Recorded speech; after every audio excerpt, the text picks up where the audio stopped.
Today, I'm going to show you how to make 4 more farms from my Everything Farm complex in Minecraft 1.18 Survival. We're going to do it block by block, so don't you go anywhere. Hello everyone and welcome to another Minecraft 1.18 farm tutorial from me, Avomance. In fact, this one is 4 farms. Recently, I made a farm complex in a 2x2 area which I called the Everything Farm and gave it to you as a world download. Link for that video is in the description below. You then asked me for block by block tutorials for a number of the farms inside that complex, and I gave you the 4 most popular. And they were glowberries, rotten flesh, wool, and crops. Since that second video, you've asked me to do 4 more, so I'm going to. So in this video, I'm going to show you how to make, block by block, the 2 high flower farm, the mini melon and pumpkin farms, the iron farm, and the Dripleaf Farm. And we're going to do them without any fluff or messing about. We're going to get straight into it. Let's go. First up, we'll do the 2 high flower farm, and this one's a doddle. There are 4 types of 2 high flowers in Minecraft: the sunflower, the lilac, the rosebush, and also the peony, and this works with all of these. And what you need for this farm is inside this chest. These are the exact quantities as I am making this farm. It really isn't very difficult. There aren't a lot of blocks required. Take a screenshot, do whatever you got to do. Let's crack on. First up, dig a 2x2 hole and make it 2 deep. Come to one side and dig a 1x1 hole to the side of it, and the same on the opposite side, so you've got like this flat T. Place a double chest in there like that, come around the other side, and using shift click, place a hopper into both sides of those chests. Then shift click a hopper into that first hopper there, and another one on that side. Anything that goes into those hoppers, no matter where it goes, is going to go into that chest. Then again, using shift click, place 4 rails on each of these hoppers, and then grab yourself a minecart with hopper. We're going to be putting minecart with hoppers on each one of these rails. Now don't worry the fact they're wobbling around. You can still fit the minecart with hopper on the rail when there's a gap. We're now going to surround this opening with blocks. We don't have to do the corners, but you can if you want, like that. We're then going to get dirt blocks against these back blocks because they won't go on top of the hoppers, and then place stairs upside down so you can still reach the chest. Jump onto your structure, and at the back and sides, build up a 2 high wall of glass, exactly like that. Don't do it on the front just yet, and then grab yourself some slabs. I like cobbled deep slab because I think it just looks quite nice. You can use whatever slab you wanted to do, and then over the front build across there like that as well. You can then jump down, you don't need to be on there anymore, and then underside place 4 more glass, so you've got an opening that is 1 block high right there. This is kind of optional, but place a torch on either side just to avoid any mobs from spawning nearby at night time. Then all you need to do is plant up your flowers, 1 on each of these sections, and you're good to go. Now, if all you wanted was just sunflowers, you don't need to make this one wide. I've gone for a max size 4-place flower farm, well, because then it just demonstrates it better. And then all you need to do to get loads of, let's say, lilacs is bone meal that, like that, over and over. Some will pop out forwards. That's absolutely fine because you'll pick them up in your inventory. But I'll grab those, I'll open up this chest, and bang, they're all in there. Absolutely loads of them. Same for the sunflower, same for both the other varieties as well. Look at that. Loads of flowers, which you can then use for decorations or to make dyes with. Let's go on to the next one, the melon and pumpkin farm. Whilst I've got your attention quickly, I do notice that less than 15% of the people that are watching right now are subscribed to the channel. Hitting that red subscription button and the notifications bell costs you absolutely nothing, but really helps out the channel. So please do think about it if you enjoy the video. And maybe slap the like button as well and leave a comment, that's amazing. Next up, it is melons and pumpkins. And like the flowers, everything is inside this chest. This one is even more simple. Take a screenshot, do what you got to do, let's go. First up, dig a 1x1 hole, just like that, and place in a bucket of water. Next to that, place some planks. It doesn't have to be planks, you could place stone, cobble, whatever it is you'd like. Onto that, place a piston, and then come around to the side, on this side, and place an observer so the redstone bum is facing backwards. Put some redstone dust there and there, so when a redstone fart comes out as a result of this seeing something, that piston fires. So if I was to place a block, you can see the piston fires like that. Hoe up the block in front of the observer, then miss a block, and then hoe up the block next to that. That is still close enough to be able to get hydrated by the water underneath that piston. Opposite this piston, next to this block here, place that, and an observer, again opposite the other observer, redstone bump facing outwards, block on the back of the piston, and some redstone dust up and over like that. Now in front of the pistons, dig out a block like that and grab yourself a hopper and place the hopper into that block so as the nib is facing it outwards like that. And then grab a chest and pop the chest in there. At this point, you can seed up there with a melon or a pumpkin, and similarly on the opposite side, melon or a pumpkin. We then place a glass block between those two seedlings, and we come around the outside and we build up a glass layer like that, and like that, and like that. You can see the shape we've got from above. We've got like a T and then two bits like that. That means that when this observer sees the melon grow, that is going to grow there. That's the only place that that melon or pumpkin can actually grow, which means that the piston will always push it onto that hopper right there, and you're never going to lose any. Now all we need to do is place some slabs across the top. Doesn't matter what you do, you could use any slab at all like that, and then grab yourself a torch and place it really anywhere. A good place is maybe at the back in the middle, or if you wanted to, you could stick two torches, one on either side. This isn't absolutely essential, but it means that you do have fewer mobs roaming around your outside of your farm. Now the truth is, this is a quite slow farm. You've only got one melon and one pumpkin, and they're not really the fastest growers in the world, but you can speed it up by adding more rows. And this is the configuration you would need. You can see the original one was those first two there: observer, piston, observer, piston. All we're doing is we're repeating that over and over, including the glass block that goes in front of the observer. It just ensures that we don't lose any of those melons or pumpkins to just floating around the atmosphere. Everything does therefore go inside those hoppers. Then cover it over as before with some slabs. Once all of the melons and the pumpkins have grown up, every time they pop a melon onto the block next to the piston, it will be pushed off into those hoppers and you'll collect them in your chest. Let's go make an iron farm. Everything you need for the iron farm is unsurprisingly inside this chest. Take a screenshot, pause the video. It's a little bit more complex than the last one, but it is still pretty simple. Let's crack on with it. Now there is a very detailed block by block tutorial on how to make this farm linked in the description below and also shown on the screen right now. I'm going to whistle through this quite quickly, so if you have any problems, jump to that really detailed tutorial and that will help you out. First up, we need to get ourselves 6 blocks high, so up you go. And then 1 block above that, you want to build a 5x5 platform.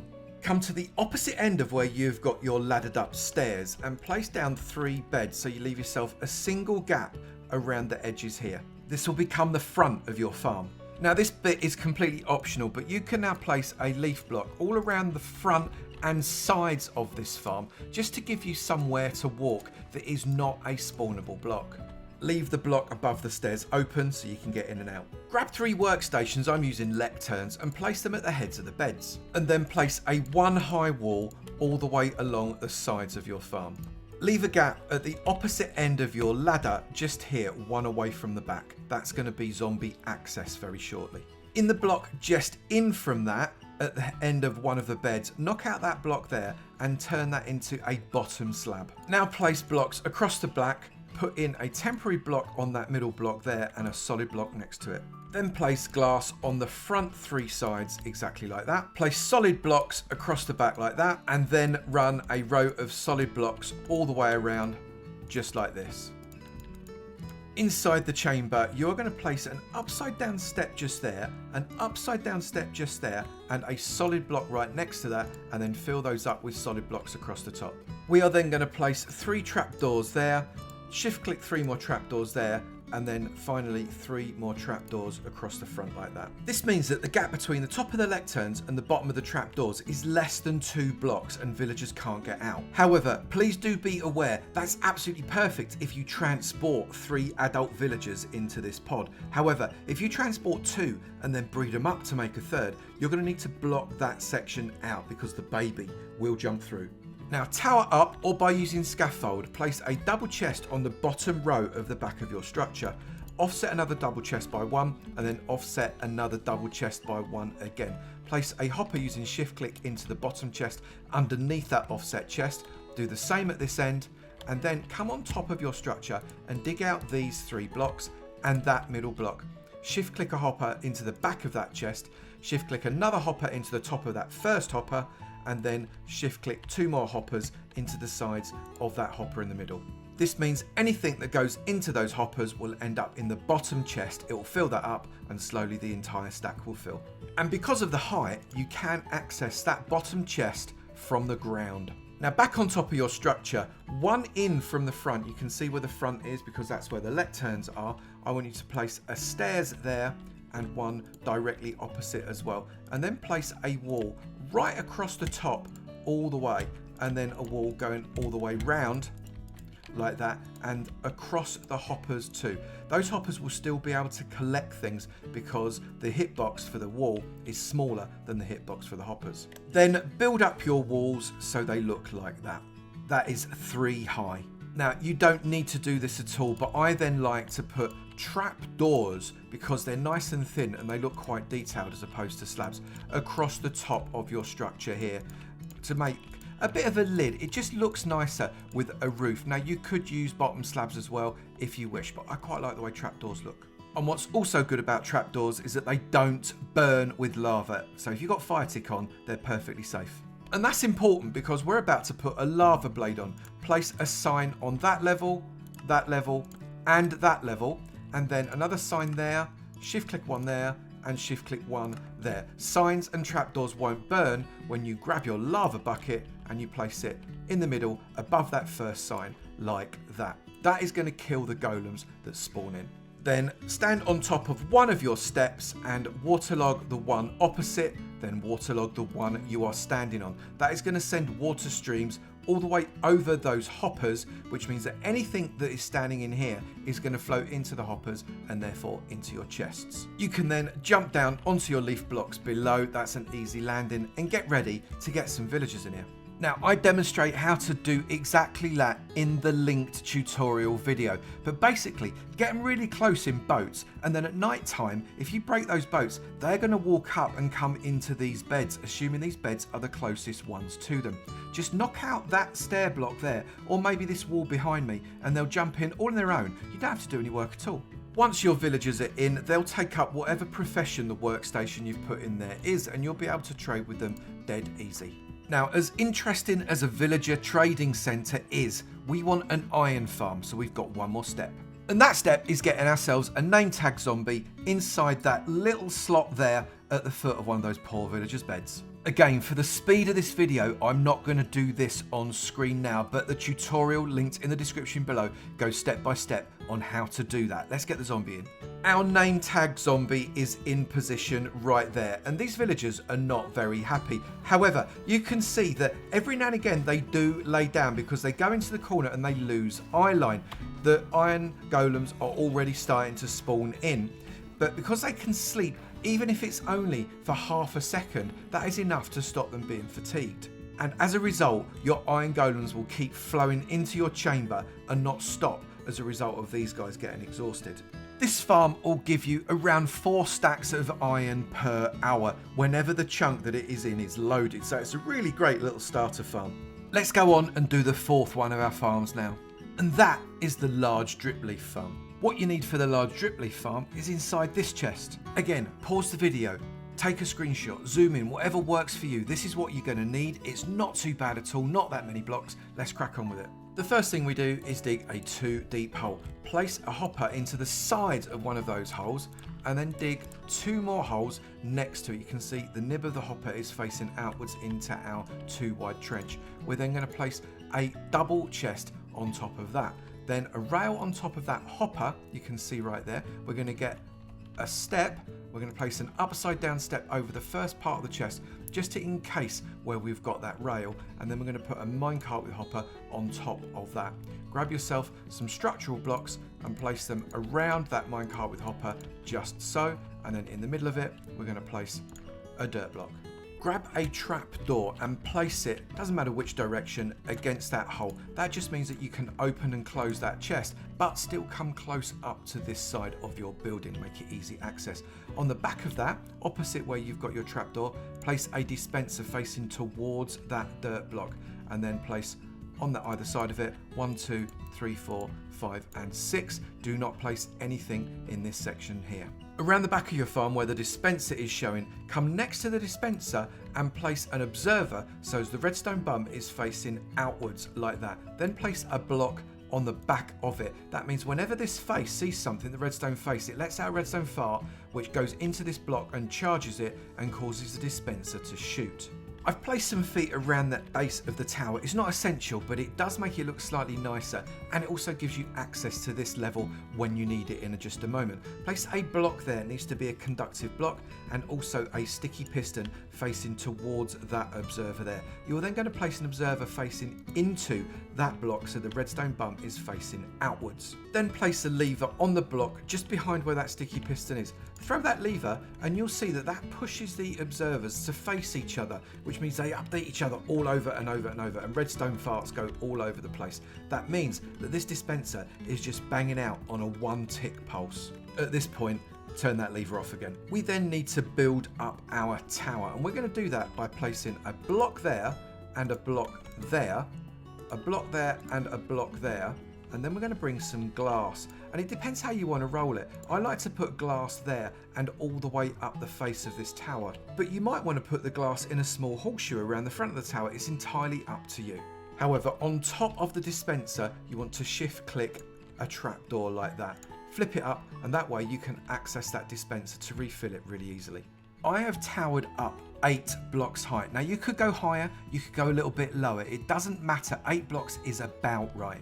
Using a regular piston, face it over the whole of your tower and then build up around it with the blocks that you've been using up to now so as it's consistent. Behind that piston, place a redstone conductive block, maybe it's the same blocks as your tower, and then stand on that block and pressing shift come out as far as you can because you want to have this observer with its bum facing backwards. Stick a bit of redstone on there and then build up this tower another 1 level and then build it up another 1 level. This just gives you a little bit of extra leeway. What I'm now going to do is place trapdoors. You could use any slab you wanted, but I'm going to use trapdoors on top just to give it a bit of a roof. Back down at the bottom, come along to where you stand here over your dispenser, and you're going to put a load of bone meal in, as much bone meal as you can possibly get, and then just pop a lantern on top of that just to give a little bit of light. Again, it's not essential, it just works quite nicely. You could also put another lantern there if you wanted. Now you've got an almost complete farm. The last thing we want to do is we want to get our trapdoor, stick it on the underside of that glass so we can close it up if we want to and then open it up when we're ready. I've jumped into survival mode just to demonstrate this farm. What you need to do is come to the front of your farm and switch it on. It has to be switched on for it to work, and then come and stand right here on the trap door. You should be really quite close to this dirt block here. Keep your right mouse button pressed, holding large drip leaf. There you go. If I do that, that dispenser's then going to bone meal the large drip leaf. It's going to break it at the bottom. That's all going to fall into that piece of dirt, and the hopper at the bottom is going to collect it up. I only had 8 drip leaf in my hand, not very many. And we're going to see how many drip leaf we get at the end as a result of 8 drip leaf. And that is the end. Let's check that chest. Let's see how we've got. Let's turn that off because that's really annoying. Open up the trapdoor. Enter into the chest. It is still coming through. We have got well over a stack and it is still coming. A really easy farm, that one, and that large drip leaf is so gorgeous as an aesthetic. And if you're really clever, you can use them as a mob trap. So there you have 4 more of the farms that you asked to see from my everything complex. Really quite easy to build, all 4 of them, but if you've got any extra questions, please do put them down in the comments below. Also, if there are any other farms in that complex that you'd like me to show you how to make, then please do let me know in the comments too. If you have enjoyed that video, please do remember to slap that like button. It'd be great to know you're enjoying them, and I will keep on making. Also, if you've not done it already, please do hit that subscribe button. It'd be great to see you in my sub club, and I look forward to seeing you in another video. You take it easy now. Bye.